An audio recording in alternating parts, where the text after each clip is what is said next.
అన్నా ఏంటి మన ఊరు పరిస్థితి ఏంటి? రోడ్లు ఏంటి ఇలా ఉన్నాయి? మన ఊరు పరిస్థితి అంటే ఏం చేస్తాము సార్, మేము పంచాయతీ దాకా వెళ్తున్నాం సార్, అక్కడ దాకా అడుగుతున్నాము. మరి అడుగుతున్నాం కానీ మాకు సహకరించట్లేదు ప్రభుత్వం అనేది. అంటే ఈ సిసి రోడ్స్ గానీ, ఇది డ్రైనేజ్ కాలువలు గానీ, ఈ మంచినీరు కుళాయి గురించి గానీ, ఇది ఏది చెప్పినా మాకు పంచాయతీ దాకా వెళ్తాం సార్, అక్కడ నుంచి మేము దాటలేము కదా. రోడ్డు గురించి మనం మాట్లాడదాం. అదా రోడ్డు ఇంత భయంకరంగా ఉంది, అసలు కనీసం బైకులు గానీ నడవటానికి కూడా ఇబ్బంది ఉన్నటువంటి పరిస్థితి. మొత్తం ఊరంతా అలాగే ఉంది. ఊరంతా అలాగే ఉంది సార్. పల్లెలతో ఇంటి వరకు పెట్టుకోవచ్చు బైక్లు కూడా కష్టమే సార్ వెళ్ళడానికి. వర్షం వస్తే ఇంటి పరిస్థితి, రోడ్లు ఎలా అయిపోతాయి? రోడ్లు అటు అద్దరికే పెట్టుకోవడం సార్, అంటే ఇటు ఊర్లో కూడా దాటే పరిస్థితి లేదు మాకు. ఇప్పుడు ఎవరన్నా అధికారులు వస్తూ ఉంటారు ఇక్కడికి? ఎవరు అధికారులు అయితే రాలేదు సార్. నాయకులు గాని? నాయకులు కూడా ఇప్పుడు లేదు. ఎవరన్నా వచ్చారా ఇప్పటి వరకు? రాలేదు సార్. ఈ పరిస్థితి చూసారా? లేదు సార్, చూడలేదు సార్. ఎవరు చూడలే? ఎవరు చూడలే. అసలు రోడ్డు శాంక్షన్ అవ్వాల? రోడ్డు కూడా శాంక్షన్ అవ్వలే. మీరు ఓట్లు వేస్తారు కదా? ఓట్లు వేస్తున్నాం సార్, కానీ పట్టించుకోవట్లేదు. ఇక్కడ రోడ్లు చూడండి ఎలా ఉన్నాయో, ఎంత భయంకరంగా ఉన్నాయంటే. ఇది ఏ గ్రామము? కొత్తవాడ సార్, మొండిగడ్డ పంచాయతీ. కొత్తవాడ గ్రామం, మొండిగడ్డ పంచాయతీ, పాడేరు నియోజకవర్గం, జీకే వీధి. మా పాడేరు నియోజకవర్గం జీకే వీధి మండలంలో కొత్తవాడ గ్రామంలో మనం ఉన్నాము. ఇక్కడ పరిస్థితి ఏంటంటే, సంవత్సరాలు తరబడి వీళ్ళు ఓట్లు వేస్తున్నారు కానీ ఇక్కడ రోడ్లు లేవు. నాకే ఆయాసం వస్తుంది ఎక్కలేక. కంప్లీట్ ఘాట్, అసలు రాళ్ళు మట్టి, ఇక్కడ ఎలా తిరుగుతున్నారో కూడా అర్థం కాని పరిస్థితి. నాయకులు, అధికారులు కళ్ళు మూసుకుపోయే వాళ్ళకి అని నేను ప్రశ్నిస్తున్నాను. ఇంత భయంకరమైనటువంటి రోడ్లు, ఒక్కసారి రోడ్డు చూడండి. మీకు ఆంధ్రప్రదేశ్ రాష్ట్ర ప్రజలారా, ఈ పరిస్థితిని చూస్తే నిజంగా కళ్ళలో నీళ్ళు తిరుగుతున్నాయి నాకైతే. ఇంత భయంకరంగా అసలు ఇక్కడ మనుషులు ఉన్నారన్న విషయాన్ని ఓట్లతో సీట్లు సంపాదించుకునే నాయకులు మర్చిపోయారా నేను ప్రశ్నిస్తున్నా. ఇంత భయంకరంగా చూడండి, రోడ్లు చూడండి ఎంత. ఇది మెయిన్ రోడ్డు, ఊళ్ళోకి రోడ్డు. ఇది ఊళ్ళో మొత్తం ఇలాగే ఉన్నాయి. మొత్తం మీకు ఊరంతా చూపిస్తాను. ఈ రోడ్లన్నీ మీరు చూసిన తర్వాత మీరే నిర్ణయించుకొని నాయకులు ఎలా ఉన్నారు, అసలు పాలకులు ఎలా ఉన్నారు, ప్రభుత్వ అధికారులు ఎలా ఉన్నారు మీకే అర్థమవుతుంది. పాడేరు నియోజకవర్గంలో ఆల్మోస్ట్ 95% విలేజెస్ అన్నీ కూడా ఇలాగే ఉన్నాయి. చూడండి రోడ్డు చూడండి ఎంత మహా భయంకరంగా ఉంది ఈ రోడ్డు. ఇది మెయిన్ రోడ్, ఇది ఊర్లో రోడ్లు, ఇది అంటే వీధులు అంటాం కదా, వీధులు ఇలా ఉన్నాయి. ఒక బైక్ రాదు, వర్షం వస్తే నడవటం కూడా కష్టమవుతుంది. అలాంటి పరిస్థితి. రోడ్డు కనిపిస్తుందా బాగా? ఇలాంటి పరిస్థితి. నాతో పాటుగా గ్రామస్తులు కొంతమంది ఉన్నారు. మేము ఆల్రెడీ గ్రామంలో పాదయాత్ర చేసాం. ఇప్పుడు ఈ గ్రామ సమస్యని ప్రభుత్వ అధికారుల దృష్టికి, నాయకుల దృష్టికి, ప్రభుత్వం దృష్టికి, ముఖ్యమంత్రి గారి వరకు ఈ సమస్యని చేర్చడానికే ఇప్పుడు ఈ వీడియో చేయడానికి మరలా మేము ఇక్కడ రావడం జరిగింది. గ్రామస్తులందరూ వెనక మాతో ఉన్నారు. ఎంత సమస్య అంటే, అసలు దీన్ని రోడ్డు అంటారా? ప్రభుత్వ అధికారులకి కొంచెమైనా సిగ్గుందా? మీరు జీతాలు తీసుకోవటం లేదా? మీకు నెలసరి జీతం రావటం లేదా? ఉచితంగా పనిచేస్తున్నారు మీరు, ప్రజల్ని పట్టించుకోకుండా. నేను ఒకటే అడుగుతున్నాను, కోట్ల రూపాయల నిధులు ఏమైపోతున్నాయి? ఈ గ్రామాలని పట్టించుకోకుండా ఎందుకు వదిలేశారు?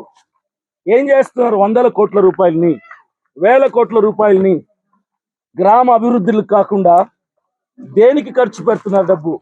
ఎవడు డబ్బు మింగుతున్నారు? మధ్యలో ఎవరు తింటున్నారు డబ్బు అన్నది నాకు తెలియాలి. పాడేరు నియోజకవర్గంలో ఉన్నటువంటి ఎమ్మెల్యేకి, అలాగే ప్రభుత్వ అధికారులందరికీ నేను ఒకటే చెప్తున్నాను, ఇప్పటికైనా బుద్ధి తెచ్చుకొని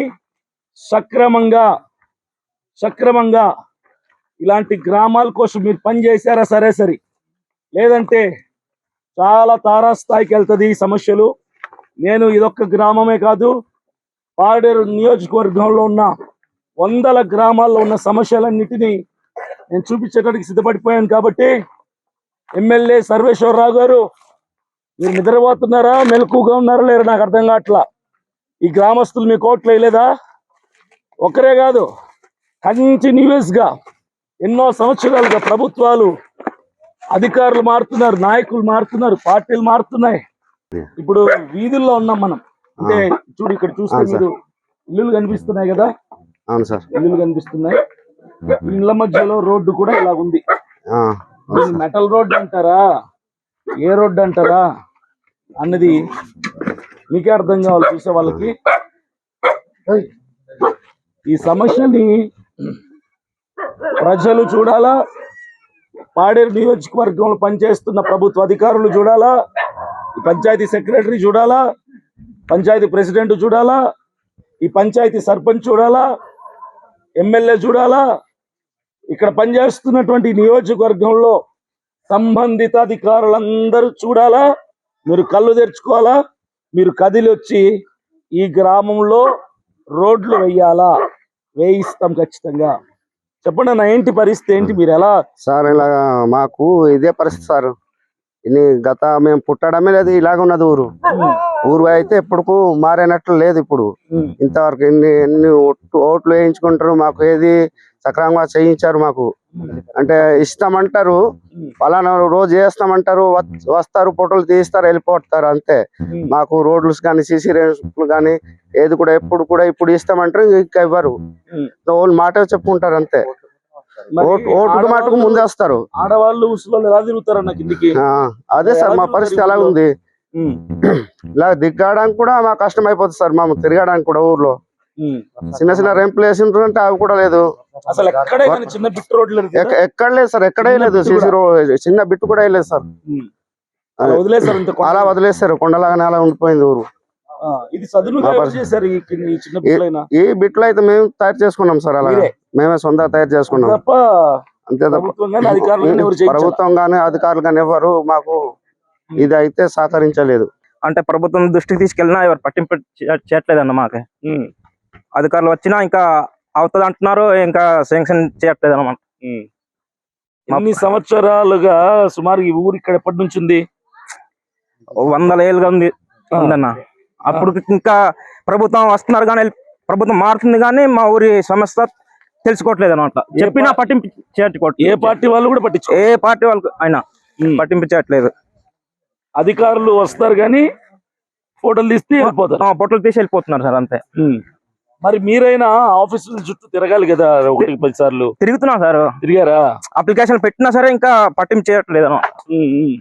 గ్రామస్తుల చేత మేము సంతకాలు చేసి ఆర్డర్ తీసుకెళ్లి పెట్టినా సరే ఎవరు రెస్పాండ్ అవ్వట్లేదు అనమాట మా రోడ్ల గురించి.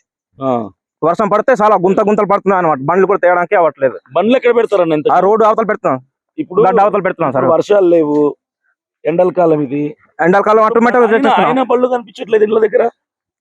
అలాగే ఎండాకాలం కాబట్టి కొద్దిగా బాగుంటుంది సార్. వర్షాకాలం చాలా ఇబ్బంది పడుతున్నాం, రోడ్డు దగ్గర పెట్టడం అవుతుంది సార్. అవతల ఊరు బయట పెడుతున్నాం బండ్లన్నీ కూడా. బండ్లన్నీ చూడండి, కనీసం వర్షాలు వస్తే వీళ్ళ బైక్లన్నీ కూడా ఊరి బయట పెడుతున్నారంట. ఊరి బయట పెడుతున్నాం బయట వర్షం టైంలో. ఇప్పుడు మీరు చూస్తున్న ఈ రోడ్లు ఊర్లో రోడ్లు ఇవి. అంటే మెయిన్ ఈ విలేజ్ లో ఉన్నటువంటి మెయిన్ రోడ్స్ ఇవి, మెయిన్ రహదారులు అంటారు కదా, దొడ్డిదారి కాదు రహదారి ఇదే. చూడండి అంత భయంకరంగా ఉన్నాయి. చూడండి ఒకసారి ఇలా ఉంటుంది సార్ మాకే. ఇదే సార్ మెయిన్ పాయింట్. ఒక్కసారి అక్కడ చూడండి, ఆ రోడ్ చూడండి, మెయిన్ రోడ్ ఇదే సార్ మనకి. ఇక్కడ నుంచి అంటే బండ్లు ఇటే పెట్టుకోవాలి సార్. ఇది మెయిన్ రోడ్ అట. ఇది మెయిన్ రోడ్ అండి. ఇది ఇలా టైట్ గా వర్షాకాలం వచ్చిన బండ్లు ఇందులో పెట్టుకోవడం అవుతుంది సార్ మనకి. అంటే ఎండ టైంలోనే, వర్షం టైంలో అంటే అక్కడ రోడ్డు కూడా పెట్టుకుంటున్నాం. ఇలా ఎండ టైంలో ఇందులో బండ్లు పెట్టేసుకొని ఇలా ఎవరింట్లో మనుషులు తిరిగే రోడ్ అనేది, మనిషి తిరిగే రోడ్. రోడ్ కనిపిస్తుంది క్లియర్ గా. ఏ ప్రభుత్వం దృష్టికి వెళ్ళినా మనకి రోడ్డు వేయట్లేదు సార్. చూడండి, ఆంధ్రప్రదేశ్ రాష్ట్ర సీసీ రోడ్ అని వేస్తే బాగుంటది అనుకుంటున్నా కానీ మనం ఓట్లు వేయడానికి అందరూ అడగడానికి ఇంట్లో వచ్చేస్తున్నారు సార్. ఓట్లు వేస్తే మీకు సీసీ రోడ్డు ఇస్తాం, డ్రైనేజ్ కావాలి ఇస్తాం అంటున్నారు సార్. కానీ ఓట్లు వేసిన తర్వాత అడిగినా పట్టింపు చేయట్లేదు సార్ మనకి. ఈసారి ఓట్లు అడగడానికి వస్తే చెప్పు చూపించండి, అలాగే చేయాలి సార్. అర్థమైందా? ఆ పని చేస్తేనే. ఎందుకంటే మేము ఏటి తెచ్చుకోవాలన్నా బండి మేము తెచ్చుకోవాలన్నా బండి ఇక్కడ రిటర్న్ చేసుకోవాలి సార్. పెద్ద బండి తెచ్చుకున్న ఇల్లు కట్టడానికి సిమెంట్ ఇసుక తెచ్చుకున్నా ఇక్కడ రిటర్న్ చేసుకోవాలి సార్ మేము. ఇక్కడ నుంచి అక్కడ నడుపుకోవాలి సార్ ఇంటింటికి మోసుకొని వెళ్తారు. మోసుకొని వెళ్తాం. ఇటుకలైనా సిమెంట్ అయినా సిమెంట్ అయినా ఎట్టుకెళ్ళినా ఐరన్ అయినా మోసుకెళ్ళిపోవాలి. భుజం మీద మోసుకెళ్ళడం అవుతుంది సార్. ఇప్పుడు బళ్ళు రావు కదా. రావు సార్. ఒక్కొక్క ఓకే. టైంలో అది బండి రావడానికి కూడా ఇబ్బంది సార్. వర్షం టైంలో అంతా రోడ్ నుంచే మోసుకొని వస్తున్నాం సార్.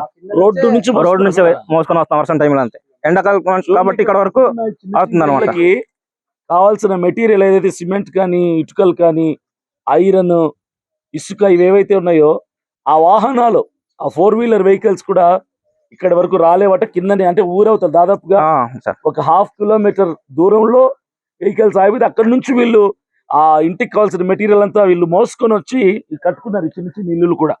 అది పరిస్థితి. ఈ వీడియో మొత్తం ముఖ్యమంత్రి గారి వరకు చేరాల.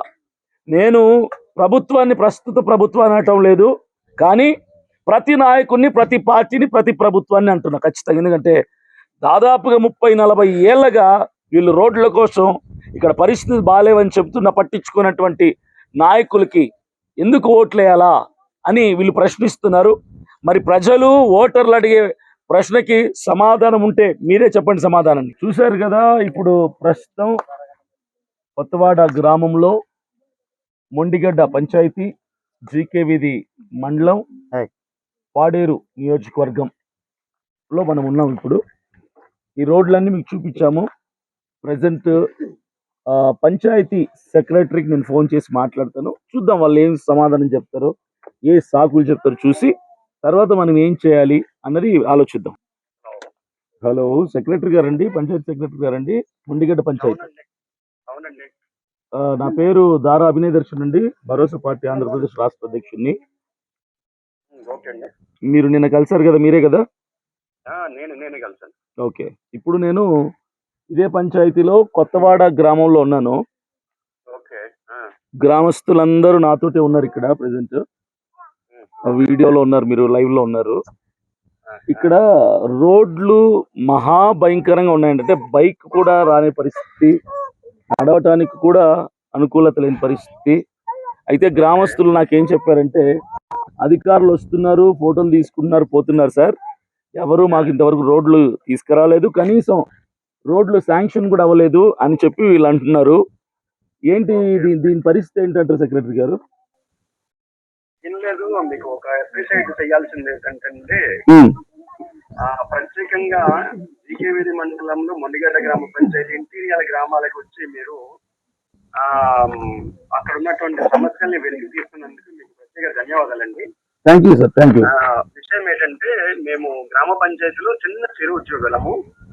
గ్రామ పంచాయతీలో పెద్ద పెద్ద సీసీ రోడ్స్, పెద్ద పెద్ద రోడ్స్ వేయాలనుకుంటే గ్రామ పంచాయతీలో వచ్చేటటువంటి నిధులు చాలా తక్కువ. చిన్న గ్రామ పంచాయతీ జీకేవీధి మండలంలోనే 16 పంచాయతీల్లో ఉన్నటువంటి పంచాయతీలన్నిటిలోని చాలా చిన్న పంచాయతీ. సో గ్రామ పంచాయతీకి వచ్చేటటువంటి అరకొర నిధులు ఒక బ్లీచింగ్ పౌడర్స్, ఒక శానిటేషన్ సంబంధించినటువంటి బ్లీచింగ్ పౌడర్స్ కానీ, లేదనుకుంటే ఎలక్ట్రికల్ సామాన్లకు సంబంధించినటువంటి చిన్న చిన్న డ్రింకింగ్ వాటర్, చిన్న చిన్న రిపేర్లకు మాత్రమే సరిపోతుంది. సో పెద్ద పెద్ద రోడ్స్ మనము ఒక బ్రిడ్జి నిర్మాణం చేయాలన్నా, కన్వాల్స్ నిర్మాణం చేయాలన్నా, అక్కడ నుంచి ఒక సీసీ రోడ్డు వేయాలన్నా కూడా కొంచెం ఈ అరకొర నిధులతో మనం ఏం చేయాలనేటువంటి పరిస్థితి. సో ఇదేంటంటే ఇది మండల స్థాయి నుంచి కానీ, జిల్లా స్థాయి నుంచి కానీ చేయాల్సినటువంటి పరిస్థితి. ఇలాంటి సమస్యల్ని వెలికి తీసేటువంటి మహా నాలెడ్జ్ ఉన్నటువంటి వ్యక్తులు ఇలాంటిది పెద్ద నాయకుల ద్వారా, ఒక మినిస్టర్ ద్వారా, లేదనుకుంటే ముఖ్యమంత్రుల ద్వారా తెలియజేస్తే కనుక ఖచ్చితంగా మనం ఇలాంటి ప్రాబ్లం ని సాల్వ్ చేయడానికి అయితే అవకాశం ఉంటుందని చెప్పేసి నేను కోరుకుంటున్నాను. నేను ఎంపీడీఓ గారితో మాట్లాడతానండి. Thank you. Okay okay. MPDO గారు నమస్తే అండి, నా పేరు దారా అభినయ్ దర్శన్, భరోసా పార్టీ ఆంధ్రప్రదేశ్ రాష్ట్ర అధ్యక్షుడిని. నేను నిన్న నీరుతోటపాలెంకి సంబంధించిన విషయంలో మీతో మాట్లాడాను నిన్న ఉదయం. అయితే నేను ఇప్పుడు అదే పంచాయతీలో ఉన్నాను, మొండిగడ్డ పంచాయతీలో కొత్తవాడ గ్రామంలో ఉన్నాను నేను ఇప్పుడు. అయితే ఇక్కడ రోడ్లు మహాభయంకరంగా, అంటే మనుషులు తిరిగే రోడ్లు అయితే కాదండి ఇవి. అంటే కొండలుగా వదిలేశారు, వీళ్ళు కొంచెం చదువు చేసుకున్నారు, వీళ్ళు కొంచెం పైసలు పెట్టుకొని. రోడ్లు మహాభయంకరంగా ఉన్నాయి. వీళ్ళు చెప్తుంది ఏంటంటే, అధికారులు వస్తున్నారు, ఫోటోలు తీసుకుంటున్నారు, పోతున్నారు. ఎన్నికలు వస్తే నాయకులు వస్తున్నారు, హామీలు ఇస్తున్నారు, పోతున్నారు సార్. కొన్ని 30-40 సంవత్సరాలుగా రోడ్లు లేని బతుకులు మావి. మీరు ఏదైనా పరిష్కరించండి అని చెప్పారు. నేను ప్రెసెంట్ గ్రామంలో ఉన్నాను. గ్రామస్తులందరూ నాతో ఉన్నారు. ఇప్పుడు మీరు కూడా ప్రెసెంట్ లైవ్ లో ఉన్నారు. లైవ్ ఇది ఏంటి సార్, ఏంటి పరిస్థితి ఏంటి? రోడ్లు వస్తాయా రావా ఏంటి? దీని సిచ్యువేషన్ ఏంటి చెప్పండి. ప్రెసెంట్ అప్డేట్ ఏంటి? మీరు అక్కడ మీరు చెప్పినవన్నీ కాగితం మీద రాసుకొని వస్తే మండలాధికారి అందరూ అక్కడ ఉంటాము. అవి ఒక్కొక్క రోడ్డు ఒకటి పంచాయతీరాజ్, ఒకటి పిఐయు, ఒకటి రకరకాల ఉంటాయి. ఆర్ఎన్బి రకరకాల ఉంటాయి. అక్కడ అవసరాలు పెట్టి ఇస్తారు. ఏ రోడ్డు అనేది మాకు తెలియాలి. కాబట్టి మీరు అందరి తరఫున అడుగుతున్నారు కాబట్టి ఒక కాగితం రాసుకొని మీకున్న సమస్యని రాసుకొని రేపు ప్రతి సోమవారం మన గ్రీవెన్సెస్ అవుతాడికి వస్తే అందరూ అధికారులు ఉంటాము. దానికి సంబంధించిన అధికారులందరూ రెస్పాన్స్ అవుతాం. ఓకే. ఇప్పుడు ఇంకోటి అండి. ఇప్పుడు ఈ పంచాయతీలో 11 గ్రామాలు ఉన్నాయి. 11 గ్రామాల్లో 9 గ్రామాలకి రోడ్లు లేవు, అంగన్వాడీ లేదు, స్కూలు లేదు, డ్రైనేజీలు లేవు, బాత్రూములు లేవు. ఇది దాదాపుగా 11 గ్రామాల్లో 9 గ్రామాల పరిస్థితి. అది 7 నుంచి 9 గ్రామాల వరకు. మరి వీటన్నిటి పరిస్థితిని రాసుకొని రమ్మంటే మొత్తం అన్ని గ్రామాలు తిరిగి నేను రాసుకొని సోమవారం తీసుకొని వస్తాను. నాకు ఇవి మొత్తం సాల్వ్ అవ్వాలండి, సార్ట్ అవుట్ అవ్వాలి. సార్ మేము మీ సమస్యల్ని జిల్లా కలెక్టర్ గారి నోటీసులు పెట్టి పరిస్థితులు ప్రయత్నం చేస్తాం. మేము చేయడానికి మా దగ్గర నిధులు ఉండవండి. మా దగ్గర రోడ్లకు అయితే వస్తారు నాయకులు. మీరు వస్తే మీకు సమస్యని అది సుమారు ఒక రోడ్డు ఉందనుకోండి, ₹1,00,00,000 ఉంటుంది రోడ్డు వేయడానికి. అది మళ్ళీ కలెక్టర్ గారికి పంపించి శాంక్షన్ ఇచ్చి వేయించాలి. వెంటనే నిమిషాల్లో చేయడానికి మా దగ్గర అంత ఉండదు. 40 సంవత్సరాల నుంచి చేయనిది నిమిషాలు ఎలా చేస్తారని మేము అనుకుంటాం, కానీ నిమిషాలు అక్కర్లేదు. కనీసం మాకు ఒక నెల రోజుల్లో 2 నెలల్లో పని మొదలు పెడితే చాలు. అక్కడతో ప్రజలు తృప్తి పడతారు. ఎందుకంటే కనీసం పాడేరు నియోజకవర్గం ఏ పంచాయతీలో ఏ గ్రామంలో మనుషుల్ని పశువుల కంటే దారుణంగా చూస్తున్నారు నాయకులు కానీ అధికారులు కానీ అర్థమైంది మాకు. సో మేము సోమవారం మీ దగ్గరికి వచ్చి కలుస్తామండి. చూశారు కదా, ఎంపీడీఓతో మాట్లాడితే ఆయన అంటున్నాడు మాకు నిధులు ఉండవు సార్, కలెక్టర్ దగ్గర తీసుకెళ్ళాలి, ఏవో చెప్తున్నారు కారణాలు సాకులు. అయితే దీన్ని నేను ఎంపీడీఓ దగ్గరికి వెళ్తాము. సోమవారం మండల ఆఫీస్కి వెళ్తాం. మండల ఆఫీసర్స్ అందరూ అక్కడ ఉంటారట. వాళ్ళందరితో మాట్లాడతాను. ఈ మొండిగడ్డ పంచాయతీలో కొన్ని గ్రామాల లిస్ట్ మొత్తం రేపు సాయంకాలం కంతా లిస్ట్ అవుట్ చేసి ఆ గ్రామాల సమస్యలన్నీ ఆ గ్రామస్తులతో రాయించి సంతకాలు పెట్టించుకొని సోమవారం మండల ఆఫీస్కి వెళ్తాను. అందరితో కూర్చొని మాట్లాడతాను. ఆ వీడియో కూడా పెడతాను. నేను అక్కడ సాల్వ్ అవ్వకపోతే, సార్ట్ అవుట్ అవ్వకపోతే కలెక్టర్ దగ్గరికి వెళ్తాం. అక్కడ కూడా పరిష్కారం అవ్వకపోతే 200 మంది నుంచి 500 మంది జనాన్ని వేసుకొని కలెక్టర్ దగ్గర ధర్నా చేయడానికి నేను రెడీ. ఇప్పటికైనా పాడేరు నియోజకవర్గంలో గ్రామాలని పట్టించుకోవడానికి ఒక అడుగు దిగి కిందికి రండి నాయకులారా. మీరు ప్రజల డబ్బు దాచుకున్నది చాలు. పాడేరు నియోజకవర్గంలో సామాన్య గ్రామస్తుల తరపున, ప్రజల తరపున ప్రశ్నించేవాడు ఇంతవరకు లేడేమో, కానీ ఎక్కడో కడప నుంచి 1000 కిలోమీటర్లు నేను వచ్చా. వీళ్ళ సమస్యలు చూస్తుంటే కడుపు తరుక్కుపోతుంది, గుండె రగిలి ప్రశ్నించడానికి వచ్చాను. పాడేరు నియోజకవర్గాన్ని వదిలిపెట్టిపోయే సమస్య లేదు. ఈ సమస్యలు పరిష్కారం అయ్యే వరకు అని చెప్పి నేను మీకు తెలియజేస్తున్నాను. ఈ వీడియో చూస్తున్న ఆంధ్రప్రదేశ్ రాష్ట్ర ప్రజలందరూ కూడా పాడేరు నియోజకవర్గంలో ఎమ్మెల్యే ఏం చేస్తున్నాడు, కలెక్టర్ ఏం చేస్తున్నాడు, మండల ఆఫీసర్లు ఏం చేస్తున్నారు, పంచాయతీలో ఉన్నటువంటి సెక్రటరీ ప్రెసిడెంట్లు ఏం చేస్తున్నారు, ఈ పంచాయతీ సర్పంచ్ ఏం చేస్తున్నారు, మీకే వదిలేస్తున్నా, మీరే ఆలోచించుకోండి.